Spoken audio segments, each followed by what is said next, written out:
കേൾക്കുന്നുണ്ടോ? കേരള രാഷ്ട്രീയത്തിൽ ഇതുവരെ ആരും കാണാത്ത, കേൾക്കാത്ത അത്രയും വലിയൊരു രാഷ്ട്രീയ കൊടുങ്കാറ്റിനാണിപ്പോൾ കളമൊരുങ്ങിക്കൊണ്ടിരിക്കുന്നത്. ഒന്ന് ചിന്തിച്ചു നോക്കൂ. കേരളത്തിൻ്റെ മുഖ്യമന്ത്രിയായ വി.ഡി. സതീശൻ ഇപ്പോൾ കടന്നു പോകുന്ന മാനസികാവസ്ഥ എന്തായിരിക്കും? അദ്ദേഹത്തിന് ഇപ്പോൾ ഉറക്കമില്ലാത്ത രാത്രികളാണ്. പുറമേ ചിരിക്കുമ്പോഴും മാധ്യമങ്ങൾക്ക് മുന്നിൽ ന്യായീകരിക്കുമ്പോഴും അദ്ദേഹത്തിൻ്റെ ഉള്ളിൽ വലിയൊരു ഭയമുണ്ട്. കാരണം നിസ്സാരമല്ലല്ലോ, തൻ്റെ വിശ്വസ്തൻ, തൻ്റെ ഔദ്യോഗിക കാര്യങ്ങൾ വരെ കൈകാര്യം ചെയ്തിരുന്ന മുൻ social media coordinator Muhammad Hussain ഒരു വലിയ ലഹരി കേസിൽ അറസ്റ്റിലായിരിക്കുന്നു. വെറുമൊരു കഞ്ചാവ് കേസല്ല, കോടികൾ മറിയുന്ന സിന്തറ്റിക് ലഹരിയായ MDMA കേസിലാണ് അയാൾ അകത്തായിരിക്കുന്നത്. മാധ്യമങ്ങൾക്ക് മുന്നിൽ മുഖ്യമന്ത്രി ഒരു ന്യായീകരണം പറഞ്ഞിരുന്നു, ഓർമ്മയുണ്ടോ? പെരുമ്പാവൂർ കുറുപ്പുംപടിയിലെ ലാത്തിച്ചാർജിൽ പരിക്കേറ്റ ഒരു സാധാരണ പാർട്ടി പ്രവർത്തകൻ എന്ന നിലയിലാണ് ഞാൻ അയാളെ സന്ദർശിച്ചത്. എന്നാൽ ആ വാദം എത്ര വേഗമാണ് പൊളിഞ്ഞത്. ലാത്തിച്ചാർജ് നടക്കുന്നതിനും വളരെ മുൻപ് തന്നെ മുഖ്യമന്ത്രി അയാളുടെ വീട്ടിൽ പോയതിൻ്റെയും ഒന്നിച്ച് വേദി പങ്കിട്ടതിൻ്റെയും കൃത്യമായ വിവരങ്ങൾ പുറത്തു വന്നു കഴിഞ്ഞു. അവിടെയാണ് മുഖ്യമന്ത്രിയുടെ പ്രതിരോധം പൂർണ്ണമായും തകർന്നത്. പറഞ്ഞത് വലിയൊരു നുണയാണെന്ന് ജനങ്ങൾക്ക് മനസ്സിലായി. ആ നുണയ്ക്ക് പിന്നിൽ ഒളിക്കാൻ ശ്രമിച്ചത് എന്താണ് എന്ന ചോദ്യമാണ് ഇപ്പോൾ അദ്ദേഹത്തിൻ്റെ ഉറക്കം കെടുത്തുന്നത്. ഈ കേസ് വെറുമൊരു ലോക്കൽ പോലീസിൻ്റെ ഫയലിൽ ഒതുങ്ങില്ല എന്ന സത്യം അദ്ദേഹത്തെ വല്ലാതെ വേട്ടയാടുന്നുണ്ട്. ഇവിടെയാണ് കഥയിലെ ഏറ്റവും വലിയ ട്വിസ്റ്റ് വരുന്നത്. ഒരു സാധാരണഗതിയിൽ ഭരണത്തിലിരിക്കുന്ന ആളുകളുടെ പേരുകൾ ഇത്തരം കേസുകളിൽ വരുമ്പോൾ അന്വേഷണം ലോക്കൽ പോലീസിനെ ഏൽപ്പിക്കും. അവർ കുറച്ചുനാൾ അന്വേഷിക്കുന്നതായി അഭിനയിക്കും. പിന്നെ മെല്ലെ തെളിവുകളില്ല എന്ന് പറഞ്ഞ് കേസ് മരവിപ്പിക്കും. അതാണ് കാലാകാലങ്ങളായി ഇവിടെ നടക്കുന്ന രീതി. എന്നാൽ ഇത്തവണ ആ പതിവ് തെറ്റുകയാണ്. റിപ്പോർട്ടർ TV രണ്ടും കൽപ്പിച്ച് രംഗത്തിറങ്ങിയിരിക്കുകയാണ്. കേവലം വാർത്തകൾ കൊടുത്ത് റേറ്റിംഗ് കൂട്ടുക എന്നതിനപ്പുറം ഈ കേസിൻ്റെ അണിയറയിലെ യഥാർത്ഥ പ്രതികളെ പുറത്തു കൊണ്ടുവരണം എന്ന് അവർ തീരുമാനിച്ചു കഴിഞ്ഞു. ലോക്കൽ പോലീസിൽ അവർക്ക് യാതൊരു വിശ്വാസവുമില്ല. കാരണം മുഖ്യമന്ത്രിയുടെ തന്നെ ഓഫീസ് പ്രതിക്കൂട്ടി നിൽക്കുമ്പോൾ മുഖ്യമന്ത്രിയുടെ കീഴിലുള്ള സംസ്ഥാന പോലീസ് എങ്ങനെ നേരായ രീതിയിൽ അന്വേഷിക്കും? അന്വേഷണ ഉദ്യോഗസ്ഥർക്ക് മേൽ വലിയ രാഷ്ട്രീയ സമ്മർദ്ദം ഉണ്ടാക്കും എന്നത് ഉറപ്പാണ്. ഇതിനെല്ലാം പുറമെ റിപ്പോർട്ടറിനെ ഈ പോരാട്ടത്തിലേക്ക് കൂടുതൽ വാശിയോടെ ഇറങ്ങാൻ പ്രേരിപ്പിച്ച മറ്റൊരു പ്രധാന ഘടകം കൂടിയുണ്ട്. കഴിഞ്ഞ ദിവസങ്ങളിൽ കേരളത്തിൽ വലിയ കോളക്കം സൃഷ്ടിച്ച ആ മെസ്സി വിവാദം നിങ്ങൾ ശ്രദ്ധിച്ചിരുന്നോ? അതൊരു യാദൃശ്ചിക സംഭവമായിരുന്നില്ല സുഹൃത്തെ. മറിച്ച് ആ വലിയ ലഹരി കേസിനെ ജനങ്ങളുടെ ശ്രദ്ധയിൽ നിന്നും ഒറ്റയടിക്ക് തേച്ചുമാച്ചു കളയാൻ കോൺഗ്രസ് നേതൃത്വവും ചില മാധ്യമങ്ങളും ചേർന്ന് ആസൂത്രണം ചെയ്ത കൃത്യമായൊരു അജണ്ടയായിരുന്നു അത് എന്നാണ് റിപ്പോർട്ടർ വിശ്വസിക്കുന്നത്. ഒരു സഹമാധ്യമം എന്ന സാമാന്യ പരിഗണന പോലും നൽകാതെ റിപ്പോർട്ടർ TVയെ മാത്രം ടാർഗറ്റ് ചെയ്ത് വാർത്തകൾ പടച്ചുവിടാനാണ് മനോരമയുൾപ്പെടെയുള്ളവർ അന്ന് ശ്രമിച്ചത്. കോൺഗ്രസിനും UDFനും വേണ്ടി വലിയൊരു പുകമറ സൃഷ്ടിച്ച് ജനങ്ങളെ തെറ്റിദ്ധരിപ്പിക്കാനും ഈ മയക്കുമരുന്ന് കേസ് എങ്ങനെയെങ്കിലും ഒതുക്കി തീർക്കാനുമുള്ള ഈ ഹീനമായ ഗൂഢാലോചന ലോകത്തെ അറിയിക്കേണ്ടത് തങ്ങളുടെ കൂടി ബാധ്യതയാണെന്ന് റിപ്പോർട്ടർ തിരിച്ചറിയുന്നു. തങ്ങളെ മനഃപൂർവ്വം വേട്ടയാടാൻ ശ്രമിച്ച മനോരമ ഉൾപ്പെടുന്ന ആ മാധ്യമ പടയ്ക്ക് അവരുടെ അതേ നാണയത്തിൽ കൃത്യമായ മറുപടി നൽകേണ്ടതും റിപ്പോർട്ടറിൻ്റെ ആവശ്യമാണ്. അതുകൊണ്ട് കൂടിയാണ് ഏതറ്റം വരെ പോയാലും ഈ ലഹരി മാഫിയയുടെ യഥാർത്ഥ മുഖം പുറത്തു കൊണ്ടുവരുമെന്ന് ഉറപ്പിച്ചുകൊണ്ട് റിപ്പോർട്ടർ TV ഇപ്പോൾ രണ്ടും കൽപ്പിച്ച് ഈ യുദ്ധമുഖത്തേക്ക് ഇറങ്ങിയിരിക്കുന്നത്. അതുകൊണ്ട് റിപ്പോർട്ടർ TV മാനേജ്മെൻറ്റ് ഒരു വലിയ നിയമയുദ്ധത്തിനൊരുങ്ങുകയാണ്. അവർ നേരെ ഹൈക്കോടതിയെ സമീപിക്കാൻ തീരുമാനിച്ചിരിക്കുന്നു.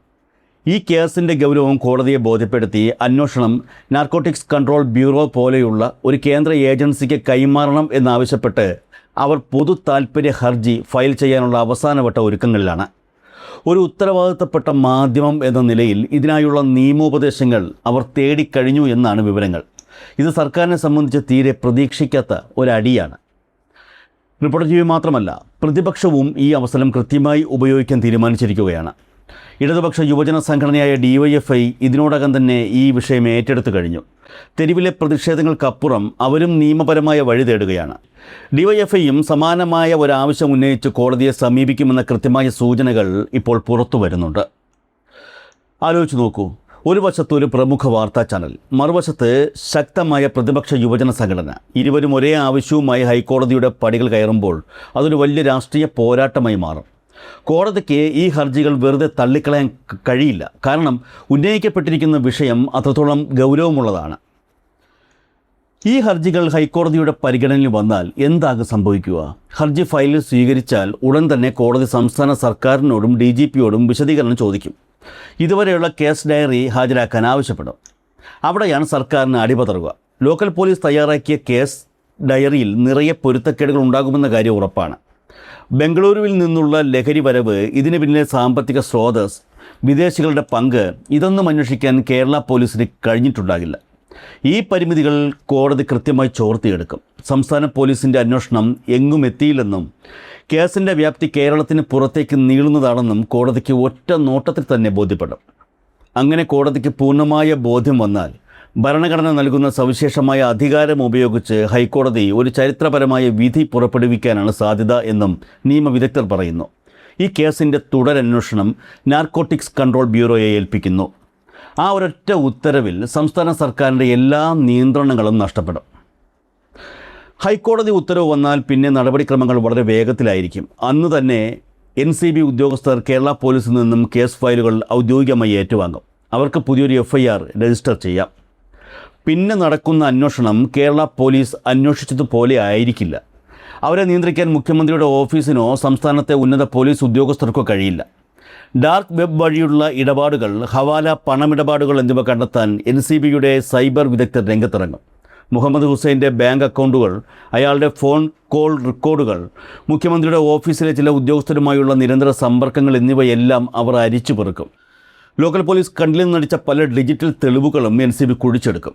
അന്വേഷണത്തിൻ്റെ ഓരോ ഘട്ടത്തിലും അവർ ഹൈക്കോടതിക്ക് റിപ്പോർട്ട് നൽകിക്കൊണ്ടിരിക്കും. അത് സർക്കാരിനെ സംബന്ധിച്ച് ഒരു വലിയ ബോംബായി മാറും. ഈ അന്വേഷണം കേരളത്തിൽ ഒതുങ്ങില്ല എന്നതാണ് ഏറ്റവും വലിയ കാര്യം. കാസർഗോഡ് പിടികൂടിയ ലഹരിയുടെ ഉറവിടം ബംഗളൂരുവാണ്. NCBയുടെ അന്വേഷണം സ്വാഭാവികമായും കർണാടകയിലേക്ക് നീളും. ബംഗളൂരുവിലെ ലഹരി മാഫിയകളെയും വിതരണക്കാരെയും അവർക്ക് കണ്ടെത്തേണ്ടി വരും, അറസ്റ്റ് ചെയ്യേണ്ടി വരും. ഇവിടെയാണ് കോൺഗ്രസ് പാർട്ടിയുടെ ദേശീയ നേതൃത്വം ഞെട്ടാൻ പോകുന്നത്.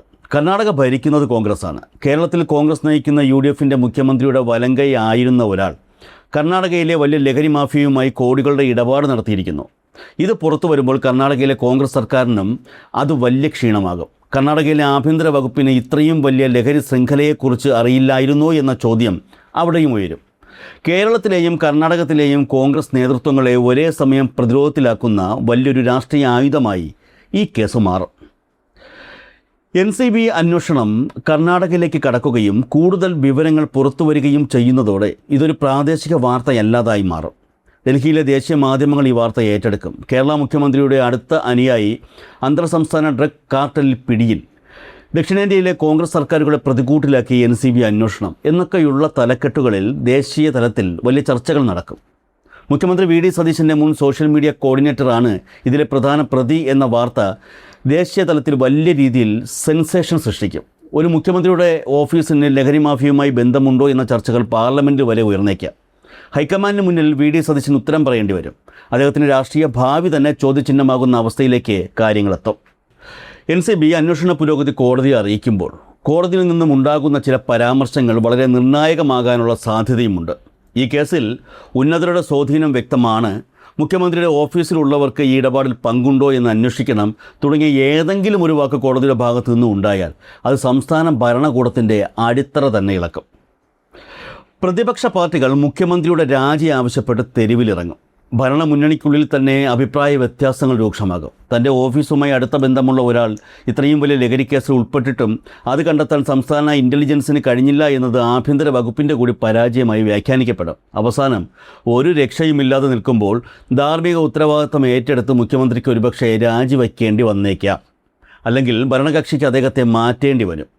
ഒരു സാധാരണ ലഹരി കേസിൽ തുടങ്ങി റിപ്പോർട്ടർ ചാനലിൻ്റെയും പ്രതിപക്ഷത്തിൻ്റെയും ഇടപെടലിലൂടെ അതൊരു NCB അന്വേഷണമായി മാറി അവസാനം ഒരു സർക്കാരിൻ്റെ തന്നെ പതനത്തിലേക്ക് വഴിതെളിക്കുന്ന അത്യന്തം സസ്പെൻസ് നിറഞ്ഞ ഒരു രാഷ്ട്രീയ ത്രില്ലറായി ഈ സംഭവം മാറാൻ പോവുകയാണ്.